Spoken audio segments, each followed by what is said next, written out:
All right, what's up everybody? This is Luke with Tailgating Challenge. Today we're talking about a common problem you may have this summer. Spending money on ice bag after ice bag after ice bag. You're wasting money and then all it does is that it melts. Oh no, it melted again! All right, so you can see why buying ice bag after ice bag is a problem. Today we're gonna solve that problem with the NewAir electric car camping cooler. Wow, that's a long name. So this cooler does not use any ice. It runs on power and it has dual temperature zones so that you can have one that's a freezer and one that's a fridge with a digital temperature gauge to tune it exactly how you want it. Let's check out and see exactly how that works. All right, here's the dual temperature panel. You can see we got one of the compartments at 16, the other one's at 35 degrees right now, 14.2 volts. You can see the battery's full for it, but with that too, like the battery is legit being charged from, it doesn't have an external battery.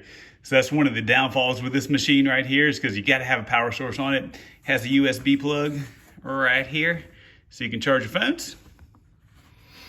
And now let's go in here and take a look at the empty compartments to see your total size for this 80-quart cooler. And then our second one,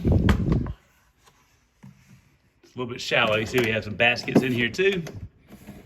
Here we go. And a drain plug at the bottom, I guess if you do put some ice, because this can double as a regular cooler with ice if you don't have a power supply out there. All right, so with that, it can get down to -7 degrees Fahrenheit at an ambient temperature of 77 degrees. Again, if you're in 100+ temp, it's not gonna get down to -4 for that. One of the things about this too is it does not have an internal battery, meaning that it will need a power supply. So think about putting your SUV. You can have it hooked in the back, so a lot of them have the power supply right there. All right, we're loaded up here in our SUV. This is one of the main features of this because back here, it takes up a big portion, right? There's a huge portion that it takes up in the back of our small SUV. If you come over here, see we have the car plug that's giving it the power now. And listen, it's a whisper motor. You barely hear that, even when I'm focused on it. You could have it in the back of your truck, and then you could use something like this. A power supply station as well too, to keep it running all the time. Or if you have a camper, you can just hook it up to the camper so that you can have your food and drinks as cold as possible, dialed into the exact temperature you want. Now let's check out the portability of the NewAir electric cooler. So here's one of the things. This weighs 49 pounds, so it's got a little bit of weight on it. So it's not that it's undoable to do, but it does have a little weight and it is a little bulky.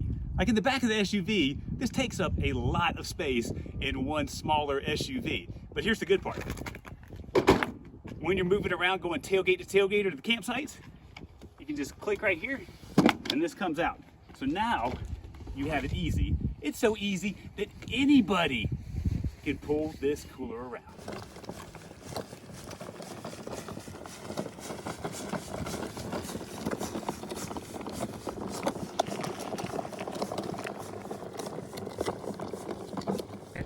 All right, so with this too, you can flip the doors. So see, we flipped them once already, so you have the different ways to open it up, but flipping the door is pretty simple. You're just gonna pull out here, and then you're just gonna flip it, like such, and then boom, you're done.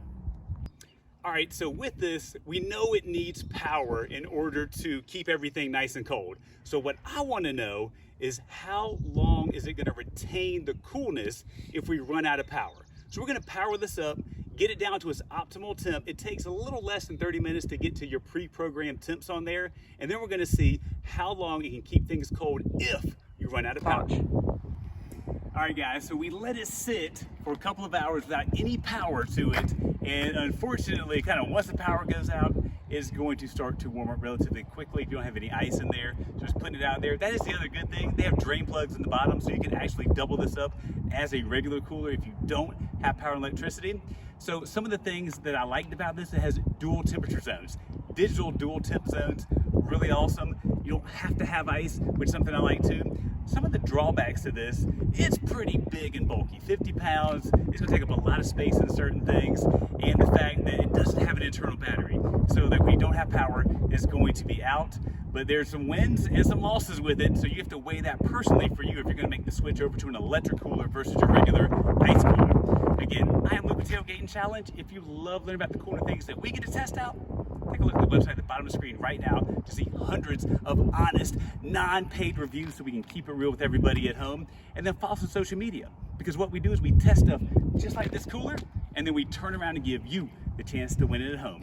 Until next time, make sure you keep your drinks and food on the proper chill level with the NewAir Car Camping Electric Cooler.